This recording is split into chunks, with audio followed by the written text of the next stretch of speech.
Hi, it's Fias Tarot. Hello, Leo placement. So this is your love reading ngayong July pagdating sa person on your mind mo. Okay, so syempre, before tayo mag-start, kung hindi ka pa nakakapag-subscribe, please do subscribe and hit the notification bell para lagi po tayo maging updated sa mga mangyayari pa lang. Okay, so yeah, let's start your reading, Leo. So, kung may iba pang mga tanong, message lang po kayo sa akin pong FB page. Thank you. Okay. Leo, who is the person on your mind? The person on Leo's mind. Okay. Excuse me. The Page of Wands in reversed.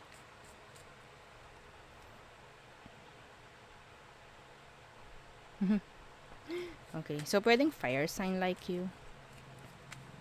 Anong meron dito? Okay. The Eight of Pentacles.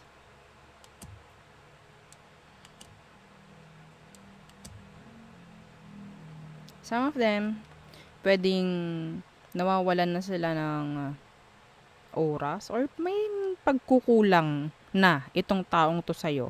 Some of them, they're too busy pagdating sa kanilang work. Okay? May mga pinagpupukusan itong taong to. Okay? So, parang nababaliwala ka or parang isasantabi ka palagi, no, ng taong ito. Yeah. You love this person, Leo. Okay. Let's see. Ano bang sitwasyon nyo? Ano bang meron? Okay, the Queen of Chalices in reversed. And the Five of Swords in reversed. Meron ditong umuunawa na lamang ng umuunawa. Okay, para hindi lumaki yung issue or hindi magkaroon ng argument or away whatsoever. Okay? Someone is like parang hiding, no, their true emotion. Pwedeng ikaw, Leo, ang nagpipigil or nagtatago ng totoong emosyon mo sa kanya. Okay? Some of you, meron kayong age gap nitong taong to.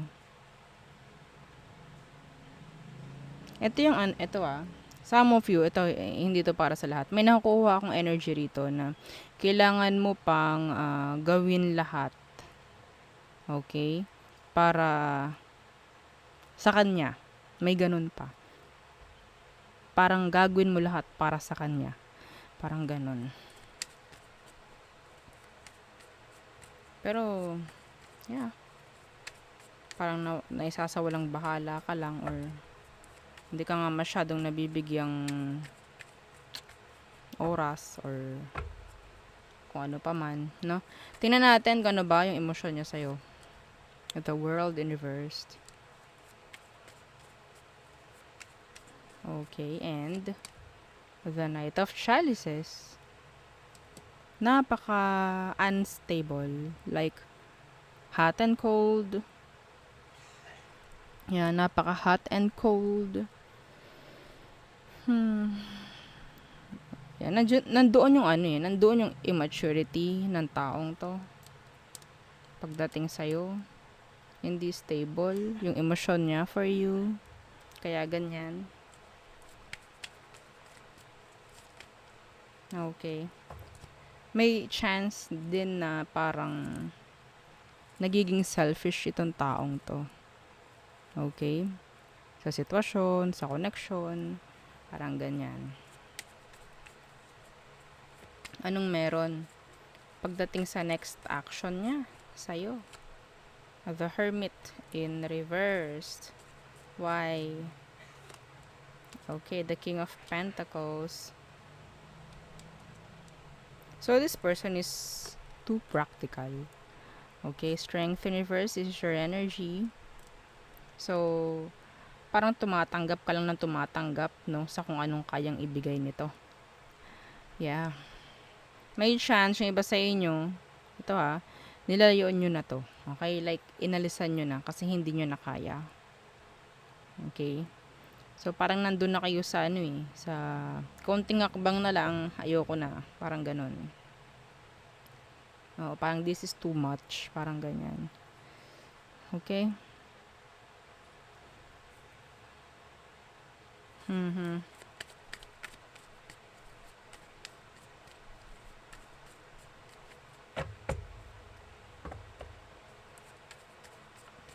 Self-centered person. So, ano ba ang outcome/advice for Leo? The Nine of Pentacles, focus on your stability rin. Okay? Why? The Lovers, okay. So, alam nyo, Leo, pwede namang mag-grow ka, no? Na parang hindi masyado ring magfo-focus dito sa connection. Okay? Pwedeng sabihin nating mag-grow itong connection na to sa pamamagitan ng pagbalanse mo sa kanya. Yes, yung hindi ka magbibigay ng sobra or hindi ka magbibigay ng kaunti sa ibinibigay ng taong to. It's like kailangan mong i-mirror yung kanya, siya, kailangan mo siyang i-mirror, no, para magkaroon ng balanse. Okay? So, hindi mo kailangan gumawa ng kahit ano para pag-focusan ka ng taong to. Okay? This person is practical. Yeah, practical. Magkakasundo kayo nitong taong to kung magkakaroon ka rin ng growth pagdating sa sarili mo. Okay? The Queen of Wands, the Ace of Swords Universe, may chance kasi na pwedeng nakikita ng taong ito na parang may hinahanap pa rin siya eh. Pwedeng hindi niya rin mahanap sa'yo. Okay? Merong standards. Itong taong to actually. Yeah.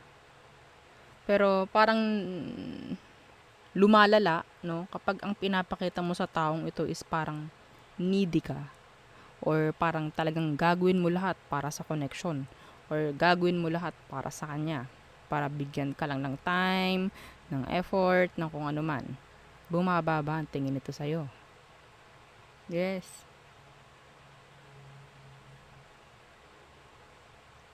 Okay? So, ang nangyayari, kapag ginagawa mo everything for this person, sa tingin mo ba natutuwa siya?